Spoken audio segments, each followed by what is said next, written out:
Happy New Year to everybody. Just heading into Nagano City just to get a few things for New Year's Eve. A few snacks and stuff. So I thought I might do a topic on Machiya houses, and things that you should consider, the pros and cons. I believe there's so many cons that I wouldn't touch one. But anyway, I'll speak a little bit about it, and everybody will have their own opinion. These Machiya houses, they're basically wooden townhouses. And I'll show you a picture now of them.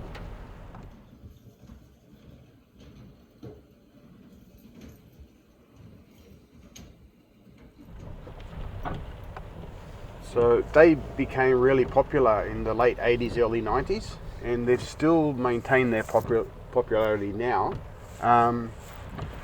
And it's mainly due to sort of like a lot of interest around the Kyoto area, and that's where you find a lot of these places. So you also find them in sort of towns in different prefectures like Niigata, and it's sort of used to be sort of workers' places as well, like just standard sort of accommodation for people. And they've got a little bit of charm about them, but they've got so many cons, which I'll get into now. So since they were built before the car era, most of them don't have parking. And if something doesn't have parking, that's an automatic no from me, no matter what. But it isn't for a lot of people, so I understand that. But they should be cheap. If a place doesn't have parking, it should be cheap. But people are paying through the nose for places like these Machiya houses that have no parking, and it just totally makes no sense at all. So buying one of these Machiyas, it's going to have a negative impact on your life. You're going to be constrained about where you can go.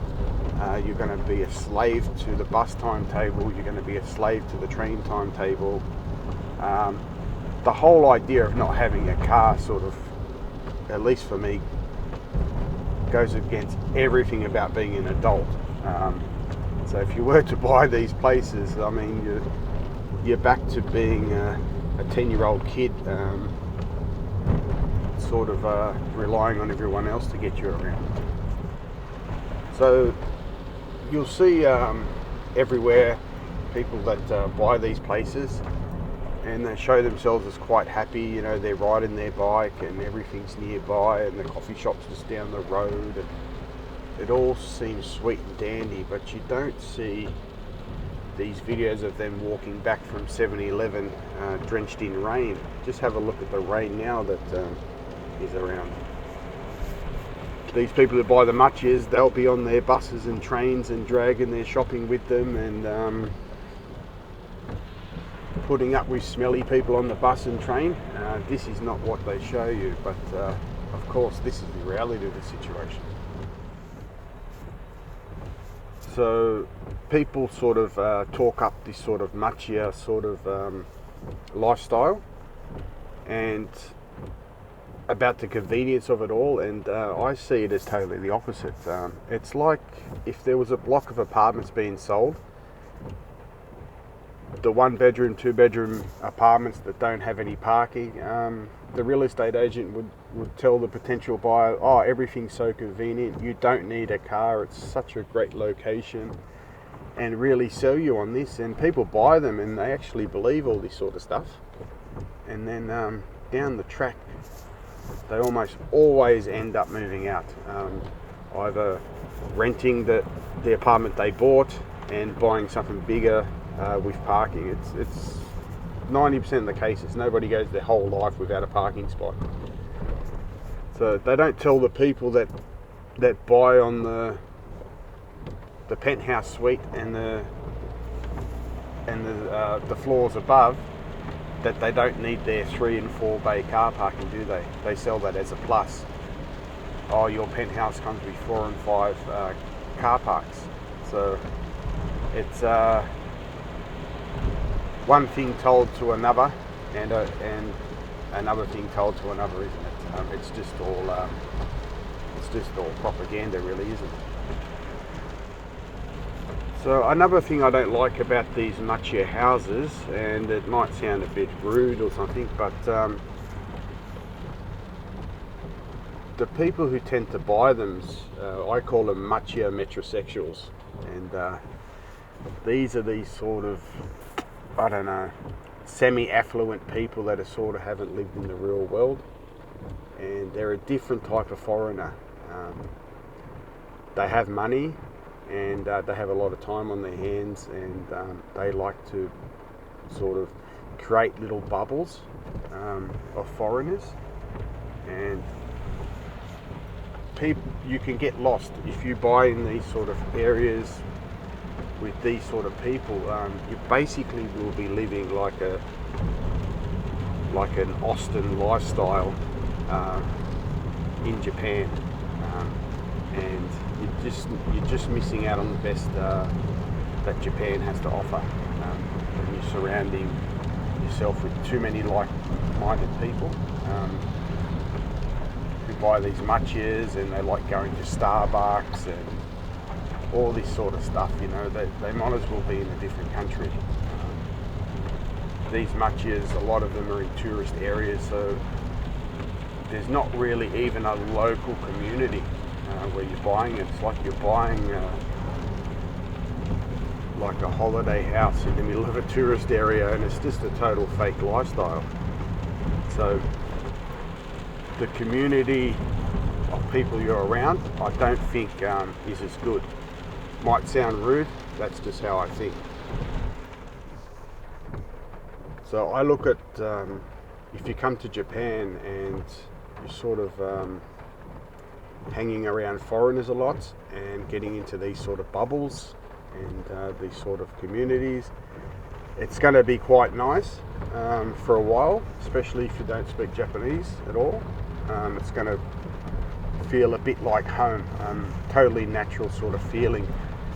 But what's going to happen in 5, 6, 7 years time, when you sort of had all this worn off on you and you just want to sort of Japanese-nize yourself, or whatever the term is, and you sort of don't want to be sort of involved in this sort of thing, and this happens, and it could happen with you. And these places are expensive, so buying a good one in good condition, it's like $300,000. They're just not cheap. So it's a very big commitment. As far as ongoing costs, these Machiya houses, they're an absolute fire hazard. Most of them are made of wood. They're packed together. Common walls, many occasions on each side. So once one goes up, the whole lot seem to go up. So insurance costs on these places are absolutely astronomical.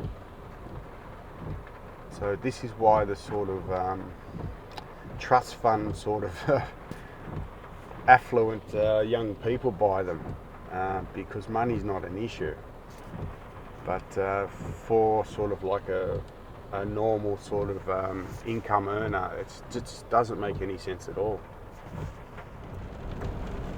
As far as sort of livability, a lot of them are in like little dark alleyways. They're sort of only like a metre or two wide, and they don't have a lot of natural light. Even during the day, you have to use the house lights.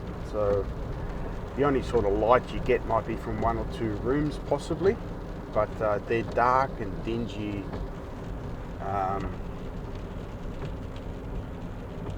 Places to live, as far as I'm concerned. I don't know how you'd be happy in one long term, just not having that sort of natural light. And a lot of them have this sort of garden that's really tiny. I'll just show you now. I'll just show you a picture.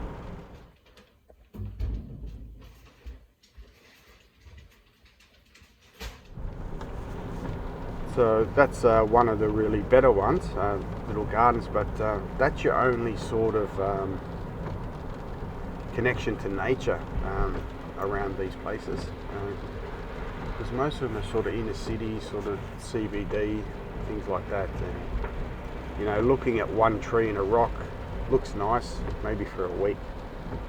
But after that, I can't see. I can't see that being a big buying feature. But that sort of little garden, people love it. But I'm sure it'll wear off on you pretty quickly. And that's a very, very expensive tree when you think of the cost of buying the place, maintaining the place, living there, all your expenses. Is that worth it? Only you know. So in a way, this sort of video is sort of to give potential Machiya buyers something else to think about, because that's a lot of sort of the cool content that's been on the internet and in books for a long, long time. And as someone who loves rural Japan, I want to put the word out that value and livability, everything is much better moving out from these areas.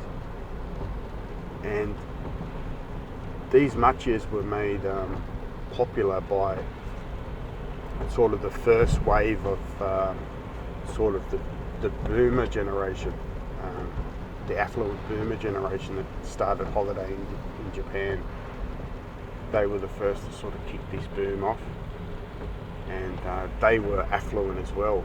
So these sort of Machiya buyers now are sort of following in their footsteps. So it's much like sort of the romanticised Paris sort of thing. Even up to 30 years ago, people used to think, you know, Paris is the city of love, and everybody would dream of going to Paris and all this sort of stuff. And anyone that's been to Paris, and I've been there a few times, it's an absolute dump. I don't know how it gets romanticised so much, but there you go. If it's pushed a lot, people believe it. But Paris, yeah, good for a couple of nights, but wouldn't live there. So the pros of owning a Machiya is that they are very rentable for Airbnbs as a business. So buying one, people pay a premium to stay in one when they come to Japan. So that's a good selling point for an Airbnb. So that's a pro. But that's not really what I want. What I'm really talking about with the Machiya thing. I'm talking about people that want to live in a Machiya. But buying a Machiya, that is a pro if you're sort of that way inclined, like having a business or things like that. And knowing this, that it's popular, if you were to buy one and you wanted to live in one, you're going to have the issue of people coming and going from other people's Machiya houses. So you're going to sort of be living in a hotel street. So there's a big row of them, 2 of them are Airbnbs. Well, you're going to be putting up with their parties and all that sort of stuff if you wanted to live there full time. And I'm sure that's an issue with some people, because there are quite a few Machiyas that you can rent on Airbnb, and no doubt there's someone that just wants a bit of peace and quiet. You also have the issue, if you want someone to come around to your house for a visit, they also have the same problem you have, because they can't bring their car. There's nowhere to park, so the people who may want to come and visit you, they're going to have the same issue that you have. They're going to have to get there by public transport or by an expensive taxi. So that's a limiting factor if you're a bit of a social butterfly as well. So keep that in mind, that it's not convenient at all. It's actually the opposite of convenient. But as I said, that's how they're marketed, and that's how quite a few people talk about them. But I couldn't think of anything worse.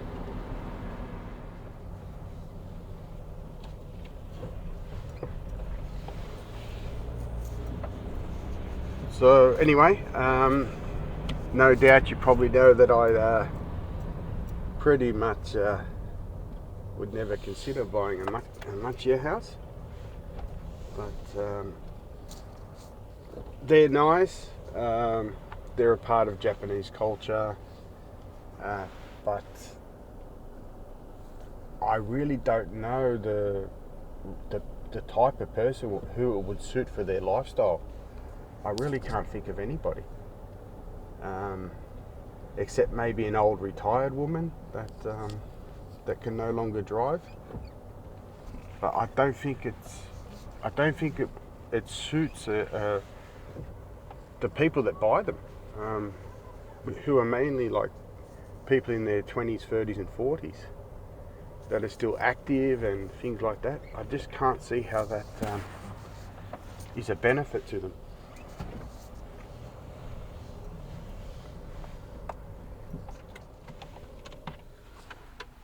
So anyway, I've just pulled up. I've got to go get a few things. So I think if you buy a place, it should help your lifestyle. It shouldn't limit your lifestyle. Where you live, as much as possible, shouldn't burden you from doing the things you want and the things you like. And not having the transport is a big one. Not having the car parks, your high expenses. Not being able to sort of have friends over a lot because of the same issues. A lot of people living around you that are tourists. I mean, even the Japanese that are walking around out everywhere aren't from the area. So your connection to community is going to be a lot less. The communities aren't strong there at all, generally. It's basically like living in a tourist destination. I can't really see much richness in that, but that's just me. So anyway, I'll be back. Okay, heading back. So anyway, no doubt there'll be some Machiya metrosexuals that'll be putting the thumbs down. But that's all good. There's been 30 years of your side of the story. I can't see how one video of mine is going to change things, but somebody has to put a counterbalance out there, and that's the purpose of the video. These places, in my view, absolutely overpriced. They don't help people's lifestyles. They probably hinder them, if anything. But this is what are on the brochures. This is what a lot of people put on their YouTube content, things like this. And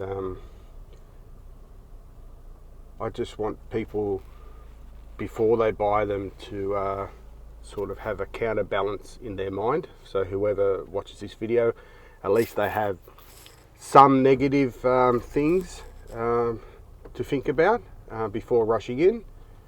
Because what I've noticed is a lot of the older generation, like maybe not so much older than me, maybe 10, 15 years older than me, they bought in Machiyas in Kyoto and places like that, and they don't live in them anymore. And this is the most common outcome of the people that bought these places.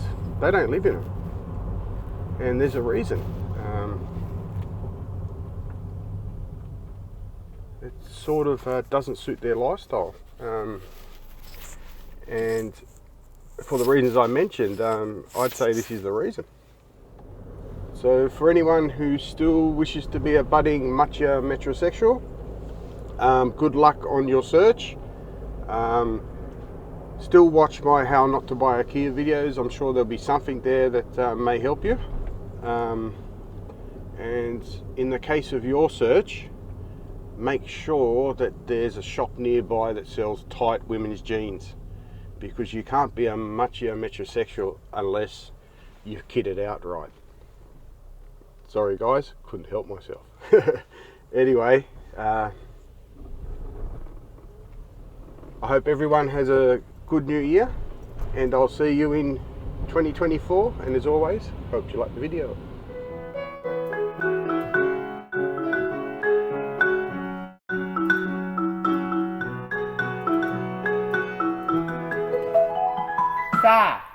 Let's go home.